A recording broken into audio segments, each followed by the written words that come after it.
Plan. റഷ്യയ്ക്കും ഉക്രൈനും ഇടയിലുള്ള സമാധാന പദ്ധതി എന്താണ്? അതിന് ഉക്രൈൻ സമ്മതിക്കാത്തതിന്റെ കാരണം എന്താണ്? റഷ്യ ഇപ്പോ വളരെ ഉറച്ചു പറയുന്നുണ്ട്, ഞങ്ങളുടെ യുദ്ധതന്ത്രം ലോകരാജ്യങ്ങൾ തന്നെ പഠിക്കാൻ ശ്രമിക്കുന്നുണ്ട്. ഈ വാക്ക് പറഞ്ഞത് മറ്റാരും അല്ല, പുടിൻ തന്നെയാണ്. അപ്പോ റഷ്യൻ പ്രസിഡന്റ് പുടിൻ ഇങ്ങനെ ഒരു വാക്ക് പറയാനുള്ള കാരണം 3 വർഷത്തോളം 40-ലധികം രാജ്യങ്ങൾ ഒരു രാജ്യത്തെ എതിർത്ത് യുദ്ധം ചെയ്യുകയാണ്. ധാരാളം പണം ചിലവഴിക്കുന്നു. സാങ്കേതിക വിദ്യയിലാകട്ടെ, അവർക്കാവശ്യമായ ബുദ്ധിശക്തിയിലാകട്ടെ, എല്ലാം നൽകിയിട്ട് കൂടിയും റഷ്യയെ പരാജയപ്പെടുത്താൻ സാധിച്ചിട്ടില്ല. എന്തിന്? റഷ്യക്കെതിരെ നിരവധി സാമ്പത്തിക ഉപരോധം ഏർപ്പെടുത്തി പല രാജ്യങ്ങൾ ചേർന്ന്. എന്നിട്ട് കൂടിയും എന്തുകൊണ്ട് റഷ്യയെ പരാജയപ്പെടുത്താൻ കഴിയുന്നില്ല? ഈ യുദ്ധതന്ത്രം പല രാജ്യങ്ങളും അറിയാൻ ആഗ്രഹിക്കുകയാണ്. സത്യത്തിൽ ഇതൊരു പുതിയ കാര്യം തന്നെയാണ്. കൂടാതെ മറ്റു പല കാര്യങ്ങൾ എല്ലാം ഈ വീഡിയോയിലൂടെ വിശദമായി അറിയാം.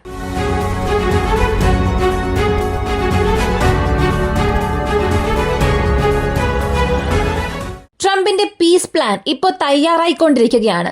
അദ്ദേഹം അത് കുക്ക് ചെയ്തുകൊണ്ടിരിക്കുകയാണ്. ഏറെക്കാലമായി ട്രംപ് പറയുന്നുണ്ട്, പീസ് പ്ലാൻ ഞങ്ങൾ തയ്യാറാക്കുകയാണ്, ഉക്രൈനും റഷ്യയ്ക്കും വേണ്ടിയിട്ടുള്ള ഒരു സമാധാന പദ്ധതി ഞങ്ങൾ ഇപ്പോ തയ്യാറാക്കിക്കൊണ്ടിരിക്കുകയാണ് എന്നൊക്കെ പറയുന്നു. അവസാനം ക്രീമിയയെ അവർക്ക് തന്നെ നൽകാം എന്ന നിഗമനത്തിൽ അവരെത്തി. ഈ തീരുമാനത്തിന് നിരവധി എതിർപ്പുകളാണ് ഉക്രൈൻ ഭാഗത്തു നിന്ന് വരുന്നത്.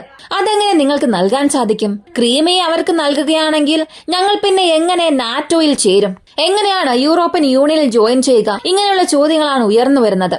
എന്നാൽ ഇവിടെയുള്ള ഒരു പ്രശ്നം, ഡൊണാൾഡ് ട്രംപാണ് പ്രസിഡന്റ്. അതാണ് ഉക്രൈനുള്ള ഒരു വലിയ പ്രശ്നം തന്നെ. ഈ സ്ഥാനത്ത് ഡൊണാൾഡ് ട്രംപിന് പകരം ജോ ബൈഡൻ ആയിരുന്നുവെങ്കിൽ തീർച്ചയായും യുദ്ധം വലിയ രീതിയിൽ പോയിട്ടുണ്ടാകും. എന്നാൽ സമാധാന പദ്ധതിയിൽ ഈ ക്രീമിയെ റഷ്യയ്ക്ക് തന്നെ നൽകാം എന്ന് ഡൊണാൾഡ് ട്രംപ് പറഞ്ഞതിന്റെ കാരണം എന്താണെന്ന് അറിയണ്ടേ? 2015 തന്നെ ക്രീമിയയെ നിങ്ങൾ നഷ്ടപ്പെടുത്തി. അതിനുശേഷം അത്രയും വർഷവും റഷ്യയെ എതിർത്ത് യാതൊരു യുദ്ധ പ്രഖ്യാപനവും ഇല്ലാതിരുന്ന നിങ്ങൾ പെട്ടെന്ന് ഇപ്പോ വന്നിട്ട് ക്രീമിയ ഞങ്ങൾക്ക് ആവശ്യമാണ്, ക്രീമിയ ഉണ്ടെങ്കിൽ മാത്രമേ ഞങ്ങൾ സമാധാന പദ്ധതിക്ക് സമ്മതിക്കൂ എന്നൊക്കെ പറയുന്നത് ഞങ്ങൾക്ക് എങ്ങനെ അംഗീകരിക്കാൻ കഴിയും? ഇത് ന്യായമായ ഒരു ചോദ്യമായി നിങ്ങൾക്ക് തന്നെ തോന്നുന്നില്ലേ എന്നാണ് ഡൊണാൾഡ് ട്രംപ് ചോദിച്ചത്. ഒന്ന് ആലോചിച്ചു നോക്കിയാൽ 2015 ശേഷം ഉക്രൈൻ റഷ്യയെ വലിയ രീതിയിലൊന്നും എതിർത്തിട്ടില്ലായിരുന്നു. അതിന് കാരണമുണ്ടായിരുന്നു. ഉക്രൈനുള്ളിൽ രാഷ്ട്രീയ മാറ്റം ഒന്നും സംഭവിച്ചില്ല. പക്ഷേ റഷ്യയ്ക്ക് അനുകൂലമായിരുന്ന ഒരു പ്രസിഡന്റിനെ മാറ്റി പെട്ടെന്ന് സെലൻസ്കി പ്രസിഡന്റായി മാറുന്നു. പിന്നീട് 2 രാജ്യങ്ങൾക്കും ഇടയിലുള്ള ബന്ധം അതിൽ ഒരുപാട് വിള്ളലുകൾ സംഭവിക്കുന്നു. ഈ സംഭവത്തിന് ശേഷമാണ് വീണ്ടും അമേരിക്കയുടെ കൈ ഉക്രൈൻ ഭാഗത്തേക്ക് പോകുന്നു. അമേരിക്കയുടെ സൗഹൃദ രാജ്യങ്ങൾ, നാറ്റോയുടെ സഖ്യരാജ്യങ്ങൾ ഉക്രൈന് സഹായം ചെയ്യുന്നു. നാറ്റോ എക്സ്പാൻഷൻ ആരംഭിക്കുന്നു. സെലൻസ്കി പറയുകയാണ്, ഞാൻ നാറ്റോയിൽ ജോയിൻ ചെയ്യും, യൂറോപ്യൻ യൂണിയനിൽ ജോയിൻ ചെയ്യും, എനിക്ക് റഷ്യ വേണ്ട എന്ന്. ഒരു ഘട്ടത്തിന് ശേഷം റഷ്യ സ്പെഷ്യൽ മിലിറ്ററി ഓപ്പറേഷൻ ആരംഭിക്കുന്നു എന്ന് ആരംഭിക്കുകയും ചെയ്തു. 3 വർഷത്തെ ചരിത്രം ഒരു മിനിറ്റിൽ തന്നെ പറഞ്ഞ് അവസാനിപ്പിച്ചു. ഇങ്ങനെ ഒരു ചരിത്രമുള്ളപ്പോൾ നിങ്ങൾ വീണ്ടും ക്രീമിയെ ചോദിച്ച് ഒരു സമാധാന പദ്ധതി റദ്ദാക്കുന്നത് എന്നെ കൊണ്ടൊരിക്കലും അംഗീകരിക്കാൻ കഴിയില്ല എന്നാണ് അമേരിക്ക പറയുന്നത്. അപ്പോ ഉക്രൈൻ പറയുന്നത്, ക്രീമിയെ കൊടുത്തതിനു ശേഷം ബാക്കിയുള്ള ഒരു 4 മേഖലകളുണ്ട്. ഏകദേശം ഉക്രൈന്റെ ഒരു 30% ലാൻഡ് ഇപ്പോഴും റഷ്യ ഓക്കുപൈ ചെയ്തു വച്ചിരിക്കുകയാണ്. അപ്പോ അവയെല്ലാം നൽകണമോ എന്ന് ചോദിച്ചാൽ അതിനെക്കുറിച്ച് നമുക്ക് വീണ്ടും തീരുമാനിക്കാം, വിശദമായി ഒരു ഡിസ്കഷൻ നടത്താം. ആദ്യം ഈ ഒരു കാര്യത്തിൽ ഒരു അവസാനം ഉണ്ടാക്കണം എന്ന് പറയുന്നു. അങ്ങനെ ഈ ഒരു പീസ് പ്ലാന് ഉക്രൈൻ എതിർപ്പ് പ്രകടിപ്പിക്കുമ്പോൾ മറുവശത്തുള്ള പുടിൻ പറയുന്നത്, കൊള്ളാമല്ലോ, ഈ ഒരു പീസ് പദ്ധതി നല്ലതാണല്ലോ എന്ന് അദ്ദേഹത്തിന്റെ ആ ഒരു പിന്തുണയും അറിയിച്ചു. അപ്പോ പ്രോ റഷ്യൻ പീസ് പ്ലാനിന് ഞങ്ങൾക്ക് ഒരിക്കലും അക്സെപ്റ്റ് ചെയ്യാൻ കഴിയില്ല എന്ന് ഉക്രൈനിലെ ഓരോ നേതാക്കളും പറയാൻ തുടങ്ങിയിട്ടുണ്ട്. പറഞ്ഞു വന്നാൽ ഇതൊരു ഡിബേറ്റായി നടത്താൻ പോലും തുടങ്ങിയിട്ടുണ്ട്. അടുത്തത് പുടിന്റെ ഒരു സ്പീച്ചാണ്. ആർട്ടിഫിഷ്യൽ ഇന്റലിജൻസ് നമ്മൾ ഉപയോഗിച്ചേ മതിയാവുകയുള്ളൂ. ആർട്ടിഫിഷ്യൽ ഇന്റലിജൻസിൽ ആരാണോ വളരെ സ്പീഡായി കൃത്യതയോടുകൂടി പോകുന്നത് അവരായിരിക്കും യുദ്ധക്കളത്തിൽ വിജയിക്കാനുള്ള അവസരങ്ങൾ നേടുക. അതിനാൽ നമ്മൾ അതിൽ ശ്രദ്ധ കേന്ദ്രീകരിക്കണം എന്ന് പറയുകയും അവരുടെ ടീം മെമ്പേഴ്സ്, അവരുടെ സൈനികം, സാങ്കേതിക വിദ്യ സംബന്ധിക്കുന്ന ഒരുപാട് കമ്പനികൾ ഇവർക്കെല്ലാം ഒരു ഉപദേശം നൽകുന്നു. എന്നാൽ ഈ ഉപദേശം അദ്ദേഹം നൽകുന്നതിന് മുൻപ് തന്നെ AI റഷ്യ ഉപയോഗിക്കുന്നുണ്ട്. എല്ലാ സാങ്കേതിക വിദ്യകളും ഇപ്പോൾ റഷ്യ എടുത്ത് നോക്കിയാൽ റഷ്യൻ ടെക്നോളജി, അതും മിലിറ്ററിയിൽ റഷ്യൻ ടെക്നോളജിയിൽ റഷ്യയെ വെല്ലാൻ ആരും തന്നെ ഇല്ല. നിങ്ങൾ തന്നെ ചിന്തിച്ചു നോക്കുക. ഉക്രൈൻ റഷ്യയുമായി യുദ്ധം ചെയ്യുന്നു. പക്ഷേ ഉക്രൈൻ ഉപയോഗിക്കുന്ന പല ആയുധങ്ങളും ഈ സോവിയറ്റ് യൂണിയൻ റഷ്യ കാലത്ത് നിർമ്മിച്ച ആയുധങ്ങളാണ്. ഇത് നമ്മൾ മറക്കാനേ പാടില്ല. അങ്ങനെയുള്ള റഷ്യ ആർട്ടിഫിഷ്യൽ ഇന്റലിജൻസ് ലോകത്തിൽ ഞങ്ങൾ വലിയ രീതിയിൽ ഞങ്ങളുടെ കഴിവ് കാണിക്കാൻ പോവുകയാണ് എന്ന് പറഞ്ഞിട്ടുള്ളത് തീർച്ചയായും അമേരിക്കയ്ക്ക് ഒരു വലിയ പ്രശ്നം തന്നെയാണ്. ഇതിനകം അമേരിക്ക ചൈനയാണ് ഞങ്ങളുടെ ശത്രു എന്ന് പറഞ്ഞു. അതിപ്പോ എക്കണോമി വൈസ് ആയിക്കോട്ടെ, ജിയോ പൊളിറ്റിക്കൽ വൈസ് ആയിക്കോട്ടെ, നാഷണൽ സെക്യൂരിറ്റി ആയിക്കോട്ടെ, ഇവിടെയെല്ലാം ഞങ്ങൾക്ക് ചൈനയാണ് ശത്രുവെന്ന് അമേരിക്ക തുറന്നു പറഞ്ഞ ഒരു ദിവസം കൂടിയാണിന്ന്. റൂബിയുടെ ഈ ഒരു ആശയം, ചൈനയാണ് ഞങ്ങളുടെ ശത്രു എന്ന ഈ ഒരു ആശയം തീർച്ചയായും ചൈനയും അമേരിക്കയും തമ്മിലുള്ള ഈ വ്യാപാര യുദ്ധത്തെ വീണ്ടും വർദ്ധിപ്പിക്കുക തന്നെ ചെയ്യും. ഈ പ്രതീക്ഷ ഇപ്പൊ വളരെ വലുതായിട്ടുണ്ട്. ഇവരുടെ ഈ ട്രേഡ് വാർ കാരണം സ്വർണത്തിന്റെ വിലയെല്ലാം വർദ്ധിച്ചുകൊണ്ടിരിക്കുകയാണ്. നിങ്ങളുടെ ഈ ട്രേഡ് വാറൊക്കെ ഒന്ന് ശ്രദ്ധിച്ചു ചെയ്താൽ കൊള്ളാമെന്നാണ് നമ്മുടെ ജനങ്ങൾ സംസാരിക്കുന്നത്. ഇതൊക്കെ നമുക്ക് കാണാനും കഴിയുന്നുണ്ട്. ശരി, ഇവരുടെ ഈ ഒരു പ്രശ്നം ഒരു ഭാഗത്തുള്ളപ്പോൾ ചൈനയെക്കുറിച്ച് അമേരിക്കയുടെ നിലപാട് എന്താണ്? ഈ ചോദ്യത്തിന് ചൈന പറയുന്നത്, ഞങ്ങളെല്ലാം നോക്കിക്കൊണ്ടാണ് ഇരിക്കുന്നത്. നിങ്ങളുടെ ഈ കച്ചവടം എന്നത് ഞങ്ങൾ ശ്രദ്ധിച്ചു തന്നെയാണ് നോക്കുന്നത്.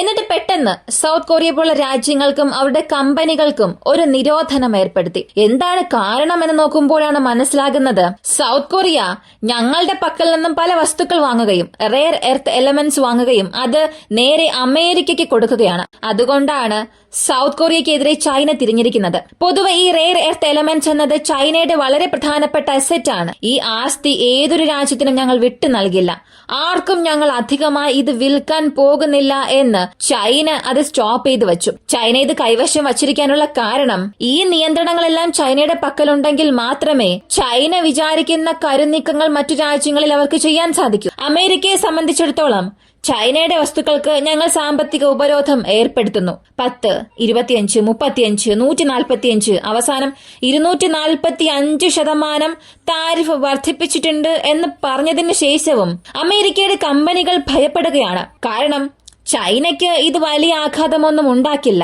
അമേരിക്കയുടെ സാമ്പത്തികം, അമേരിക്കയുടെ കമ്പനികൾക്ക്, അവരുടെ തൊഴിലവസരങ്ങൾക്ക് ഇതൊരു വലിയ പ്രശ്നമായി തന്നെ മാറും. എന്തിന്, അമേരിക്കയുടെ സൈന്യത്തിന് പോലും ഇത് ബാധകമാണ്. അതിനാൽ ചൈന അവരുടെ എതിർപ്പ് പ്രകടിപ്പിക്കാതെ മൗനം പാലിക്കും തോറും വീണ്ടും ഒരു വാർത്ത ചോരാൻ തുടങ്ങിയിട്ടുണ്ട്.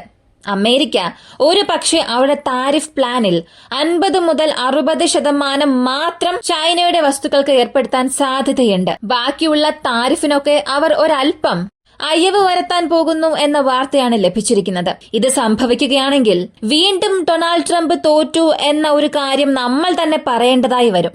അടുത്തതായി JD വാൻസ്, അദ്ദേഹം പറഞ്ഞ ഒരു വാക്ക്, അമേരിക്കയെ സംബന്ധിച്ച് പ്രധാനപ്പെട്ട ചില വഴിത്തിരിവുകളോടുകൂടി ഞങ്ങൾ ഈ സമാധാന ചർച്ച നിർമ്മിച്ചിരിക്കുന്നു. ഒരു പക്ഷേ ഈ പീസ് ഡീലിന് ആരെങ്കിലും വന്നില്ല എന്നുണ്ടെങ്കിൽ ഞങ്ങൾ ഞങ്ങളുടെ വഴിക്കങ്ങ് പോകും. ഞങ്ങൾക്ക് ഇത് ആവശ്യമേ ഇല്ലാത്ത ഒരു പ്രശ്നമാണ്. ഇങ്ങനെയാണ് JD വാൻസൺ പറഞ്ഞത്. ഇദ്ദേഹം ഇന്ത്യയിലേക്ക് വന്നിരുന്നു.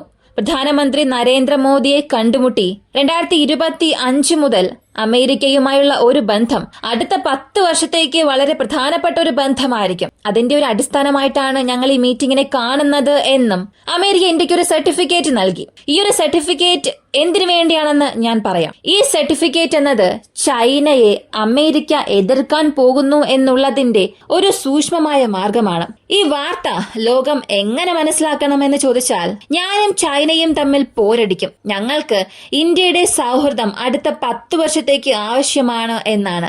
അപ്പോ ഇന്ന് ചൈനയെ ശത്രുവായി കാണുന്ന അമേരിക്ക നാളെ ഇന്ത്യ വളരുകയാണെങ്കിൽ ഇന്ത്യയെയും ശത്രുവായി തന്നെയല്ലേ കാണുക എന്ന് ചോദിച്ചാൽ, അതെ, ഒരു കാടിനുള്ളിൽ ഒരു സിംഹം മാത്രമേ രാജാവാകാൻ സാധിക്കുകയുള്ളൂ. ആ ഒരു ആശയത്തിലാണ് അമേരിക്ക.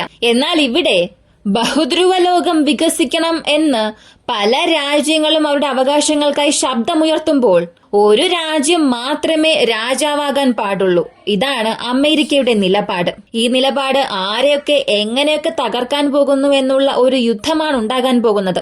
ബ്രിക്സിലുള്ള എല്ലാവരും അമേരിക്കയെ അസ്ഥിരപ്പെടുത്താനുള്ള അവസരങ്ങൾ തേടിക്കൊണ്ടിരിക്കുമ്പോൾ അമേരിക്കയ്ക്ക് എതിരെ തന്നെ ഉയർന്നു വരികയാണ്. അമേരിക്കയുടെ ആദ്യ ശത്രു ഡൊണാൾഡ് ട്രംപ് തന്നെയാണ് എന്നുള്ള വാർത്തകൾ അമേരിക്കൻ മാധ്യമങ്ങൾ തന്നെ പ്രസിദ്ധീകരിക്കാൻ തുടങ്ങിയിട്ടുണ്ട്. ചൈന തീർച്ചയായും മാറിയേ മതിയാവുകയുള്ളൂ. ആ ഒരു മാറ്റത്തിന് ഞങ്ങൾ ചൈനയെ സഹായിക്കാമെന്ന ഒരു വാക്കാണ് അമേരിക്ക ഇപ്പോൾ പറഞ്ഞിരിക്കുന്നത്. ചൈന മസ്റ്റ് ബി ചേഞ്ച് എന്നാണ് പറഞ്ഞിരിക്കുന്നത്. ആ മാറ്റത്തിന് ഞങ്ങൾ സഹായിക്കാം എന്നും അമേരിക്ക പറഞ്ഞതിന്റെ കാരണം അടുത്ത ലോക സൂപ്പർ പവർ ആ ഒരു മത്സരത്തിൽ ചൈനയും ഉണ്ട്. ചൈനയുടെ മുഴുവൻ സാങ്കേതിക വിദ്യയും അമേരിക്ക നിരീക്ഷിച്ചു വരികയാണ്. അതിന്റെ അടിസ്ഥാനത്തിലാണ് ചൈനയ്ക്കും അമേരിക്കയ്ക്കും ഇടയിലുള്ള ഈ ഒരു മത്സരം ഇപ്പോ ലോക രാഷ്ട്രീയത്തിൽ സംഭവിക്കുന്നത്. ഇതെല്ലാം അമേരിക്ക ചൈന യുദ്ധത്തിന്റെ ഒരു തുടക്കം മാത്രമാണ്. കാണാം അടുത്ത് എന്ത് സംഭവിക്കും എന്ന്. റഷ്യ ഉക്രൈൻ യുദ്ധത്തിൽ ഇപ്പോൾ അമേരിക്ക നിർമ്മിച്ചിരിക്കുന്ന ഈ ഒരു പീസ് പദ്ധതി എന്നത് ഉക്രൈൻ പൂർണ്ണമായും നിരസിച്ചിരിക്കുകയാണ്. ഇതിനുശേഷവും അമേരിക്ക ഒരു പീസ് പ്ലാൻ തയ്യാറാക്കുമോ, അല്ലെങ്കിൽ അമേരിക്ക ഉക്രൈൻ അവർക്കിടയിലുള്ള ആ ഒരു മിനറൽ ഡീൽ ഇത് ഓക്കെ ആകുമോ? ഇതെല്ലാം അടുത്ത വീഡിയോയിലൂടെ നമുക്കറിയാം. കൂടുതൽ അപ്ഡേറ്റ്സ് അറിയാനായി വോയിസ് ഓഫ് വിക്കി എന്ന നമ്മുടെ ഈ ചാനൽ സബ്സ്ക്രൈബ് ചെയ്യുക. മറ്റൊരു വീഡിയോയുമായി വീണ്ടും കാണാം.